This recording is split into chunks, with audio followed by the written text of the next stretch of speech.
Lauren the Storyteller. Bonjour, Lauren is back.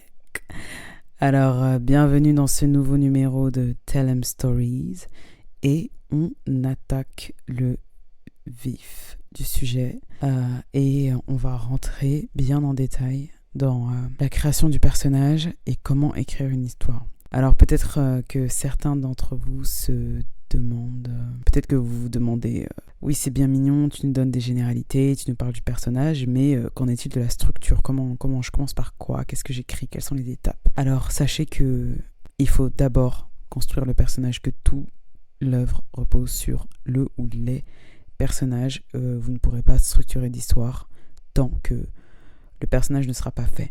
Et pour faire le personnage, il y a plusieurs étapes. Et notamment 4-5 grandes étapes qui n'incluent pas, je vous parle pas de comment il s'appelle, où est-ce qu'il habite, je vous parle pas de ça, je vous parle de vraiment créer le personnage comme si c'était quelqu'un que vous connaissiez personnellement en fait. Alors aujourd'hui, justement, je vais vous parler du mensonge du personnage, ou moi j'appelle ça la voix qui te dit que, entre guillemets. Alors je m'explique. Vous savez quand on a cette petite voix dans notre tête qui nous dit « Non mais tu vas pas y arriver, non mais t'es pas assez belle, t'es pas assez beau, non mais non, tu manques de confiance, t'es pas assez musclé, t'es pas assez. » Et là je vous parle de choses qui sont assez en surface. Et bien le personnage il ressent la même chose en fait. Alors je sais que c'est sur du papier donc on a souvent l'impression que non mais il n'y a pas besoin de tant de détails, du moment qu'on sait qu'elle aime bien manger ci et que sa couleur préférée c'est le jaune, ça suffit, alors qu'en fait il faut trouver le moteur du personnage pour pouvoir trouver le moteur de l'histoire, et surtout il faut pouvoir trouver qu'est-ce qui ne fonctionne pas dans le moteur, ce qui crée les obstacles dans l'histoire. Je m'explique. Là vous devez sûrement vous demander qu'est-ce que le mensonge du personnage. Le mensonge, en général, c'est une croyance qui empêche votre personnage d'avancer. Moi, je traduis ça comme un manque, en fait. Le mensonge est un manque. Quel manque ? C'est un manque qui peut être mental, spirituel ou émotionnel. Ensuite, le mensonge se reflète dans le monde extérieur du personnage par un manque physique ou palpable. Typiquement, quelqu'un qui se dit « je n'ai pas les compétences pour devenir riche » dans son monde extérieur, ça va se refléter par un manque d'argent. Voilà.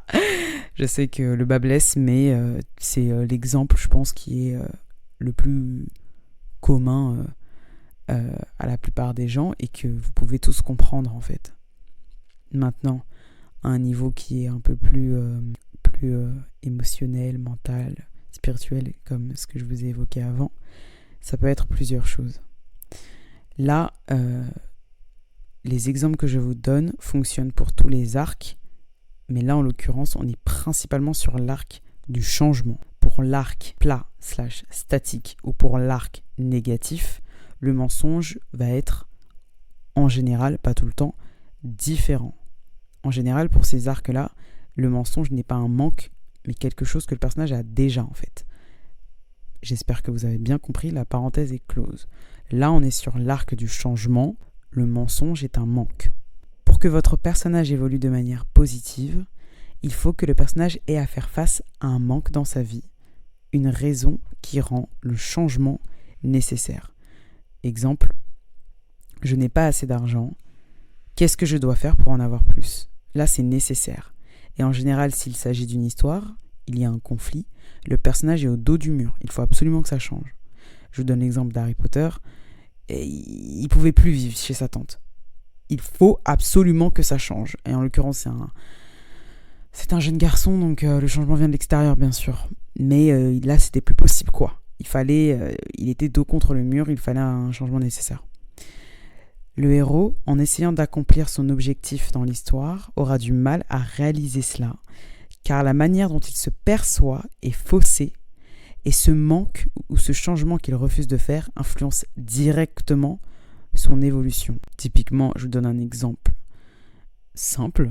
Tu as les cheveux hyper longs, tu as, beaucoup de poils sur le visage, et tu veux absolument travailler en cuisine sans mettre de filet ou de toque ou te raser. Sauf que toi, le but ultime de ta vie et la seule formation que tu as faite, c'est celle de cuisinier cuistot, et de toute façon c'est ton grand rêve. Donc tu ne peux faire que ça, ce sont tes seules compétences, mais tu ne veux pas couper tes cheveux parce que peut-être que spirituellement ça signifie quelque chose. Typiquement, ça peut être un changement que le personnage refuse de faire et qui influence directement ton évolution. Mais là, en l'occurrence, je vous ai donné un exemple assez bateau, mais je vous ai augmenté le conflit en vous expliquant que la longueur des cheveux était liée à une spiritualité et que l'unique compétence qu'avait le personnage, c'était celle de cuistot et que c'est son rêve. Voilà. La vision que le personnage a de lui-même et ou du monde est faussée à cause de ce mensonge. Et ceci, ça s'appelle l'obstacle interne qui empêche le personnage d'avancer dans l'intrigue. Le mensonge est en général une expression qui implique de grands principes, mais pour bien comprendre, je les spécifie dans les exemples suivants. Quand vous allez écrire le mensonge du personnage, vous n'allez pas écrire un paragraphe de 3 pages, vous n'allez pas écrire 2 mots. C'est une expression générale qui implique un grand principe. Je vous donne un exemple. Dans le cas, alors là il y aura peut-être éventuellement des spoilers, mais là par contre les amis, il faut se mettre à jour sur la pop culture, hein, d'accord ?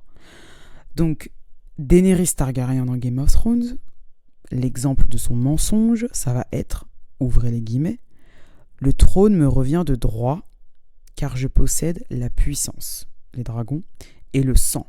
Elle est descendante de Rhaegar Targaryen qui était sur le trône avant Robert Baratheon, pour ceux qui suivent Game of Thrones. Quel est son manque ? Son manque, c'est la légitimité. Jon Snow. Quel est son mensonge ? Je suis indigne d'être chevalier / roi, car je suis un bâtard. Ou je suis le fruit du déshonneur, donc je ne suis pas digne de régner avec honneur. Quel est son manque ? Encore une fois, la légitimité. Jaime Lannister. Je ne suis pas digne de confiance, car j'ai tué quelqu'un que je devais protéger. Ou l'opinion des autres est ce qui fait et défait l'honneur. Quel est son manque ? Voilà, c'est plutôt évident. L'honneur. Hermione Granger. Quel est son mensonge ? C'est en suivant les règles que l'on obtient les meilleurs résultats, peu importe d'où l'on vient. Quel est son manque ? Légitimité. Thor. Quel est son mensonge ? Le pouvoir suffit pour régner. Alors, je vais revenir pour vous expliquer. Alors, je vous disais que le mensonge, c'est la voix qui te dit que. Dans le cas de Daenerys, elle ne fait que répéter ça toute la série, en fait. Le trône me revient de droit. Le trône me revient de droit. Sauf que c'est faux, ma chérie. Le trône ne te revient pas de droit, en fait. Tu penses que le trône te revient de droit car tu as la puissance des dragons et parce que tu descends de Rhaegar, mais Rhaegar n'est plus sur le trône, et de la même manière que tout le monde a pris les 7 royaumes, les Targaryens ont pris les 7 royaumes grâce à la puissance des dragons. Donc c'est le mensonge de Daenerys. En l'occurrence, j'avais écrit ça avant de voir la fin de la saison, et elle a pris une direction que je m'y attendais absolument pas, donc on se retrouve quand même avec Daenerys qui a un arc négatif, sauf que moi je lui ai écrit un manque d'un arc du changement. Je ne suis pas sûr que dans le livre elle aurait pris cette direction. Dans tous les cas, l'exemple s'applique quand même. Concernant Jon Snow, c'est beaucoup plus évident à comprendre. Alors lui, tout son truc c'est je ne veux pas être roi, je ne veux pas être chevalier, je veux aller au mur, laissez-moi être avec mes frères du mur, etc., etc. Et lui, je vous rappelle que Jon Snow c'est un bâtard, et tout son truc c'est que c'est parce que son père a fauté qu'il est né, et c'est du déshonneur qu'il a causé à sa femme que Jon Snow est né, en fait. Donc tout son truc c'est son manque de légitimité. Je vous rappelle que le mensonge est un manque, c'est son manque de légitimité. Je suis indigne d'être chevalier, alors que quand on regarde la série, Jon Snow sait se battre, Jon Snow est valeureux et vaillant, en plus paraît-il qu'il est beau gosse, donc oui, en fait tu peux totalement être roi et chevalier, et ce truc, typiquement c'est le truc qui va faire que le personnage change ou ne change pas. Comme je vous ai dit dans l'épisode précédent sur les 3 arcs du personnage, je vous rappelle que selon moi, Jon Snow a un arc plat en fait. Et encore une fois, j'avais écrit ça avant de regarder la fin de la saison, et je pense que ça s'applique quand même. Il a quand même un gros manque de légitimité. Je ne suis pas sûre que dans le livre, ça se serait terminé pareil. Mais en tout cas, il n'y a pas de changement. Du début à la fin, le mec croit que il est indigne d'être chevalier, qu'il est indigne d'être roi. Il ne le dit pas. Il dit que je ne veux pas, mais en fait, le fait qu'il ne veuille pas, pour moi, c'est lié au fait qu'il pense que il n'a pas l'honneur, en fait. Et c'est pour ça que les gens n'ont pas aimé, d'ailleurs, la dernière saison de Game of Thrones, c'est que c'est incohérent entre ce qu'il dit, ce qui se passe, et les révélations qui sont faites sur le passé de Jon Snow et ses origines. Ça n'a pas de sens, ce qui se passe. Mais bon, ça, c'est tout un autre débat. En tout cas, dans notre cas, son mensonge, c'est « je suis indigne d'être chevalier car je suis un bâtard ». Voilà. Pour ceux qui ont vu la série, ça, c'est sujet à débat et on peut débattre plus tard. Peut-être qu'un jour, je ferai un live et on pourra en parler. Jaime Lannister, je ne suis pas digne de confiance car j'ai tué quelqu'un. Je vous rappelle que dans l'histoire, Jaime, c'est le régicide. Il devait protéger le roi fou, mais comme, justement, le roi était fou, il l'a tué, et en plus, il l'a tué dans son dos, donc double trahison, quoi. Trahi par sa garde rapprochée, et en tant que chevalier, normalement, ils n'ont pas le droit de se mettre des coups de poignard dans le dos. Typiquement, c'est pas juste, en fait. Donc voilà. Et lui, tout son truc, c'est lié à l'honneur, en fait. Et encore une fois, c'est pour ça que la dernière saison était off. Ils n'ont pas du tout suivi le développement légitime de Jaime, en fait. Mais typiquement, son mensonge, c'est ça. C'est « je ne suis pas digne de confiance car j'ai tué quelqu'un. L'opinion des autres est ce qui fait ou défait l'honneur. » Donc lui, tout son truc de la série, ce qui lui manque, c'est l'honneur. Quand je vous parle de manque, en fait, qu'est-ce que ça signifie ? C'est que dans l'intrigue, tout ce que le personnage va chercher à faire, c'est, dans un arc du changement, je vous rappelle, c'est de combler ce manque. Donc par exemple, comment est-ce que Daenerys comble son manque ? En allant à la recherche du trône. Comment est-ce que Jon Snow comble son manque ? En montrant que lui aussi est vaillant, mais dans un cadre où le statut social n'a pas d'impact, en fait. Au mur, par exemple, y a tout et n'importe qui, personne n'est roi et personne n'est prince, donc il peut partir tranquillement dans son délire de je sais me battre, je vais défendre mon royaume, mais c'est pas grave si je suis un bâtard, parce que de toute façon il n'y a pas de statut là où je suis. Voilà. Et Jaime, tout son truc, c'est de récupérer l'honneur, où il veut absolument défendre l'intérêt de la maison Lannister, tout ce qu'il a fait pour sa sœur et pour sa famille. Et par contre, pareil, dans la dernière saison, ce qui s'est passé n'avait pas de sens, en fait. Bref. Hermione, c'est le même délire. Elle vient d'une famille de moldus. C'est la seule sorcière.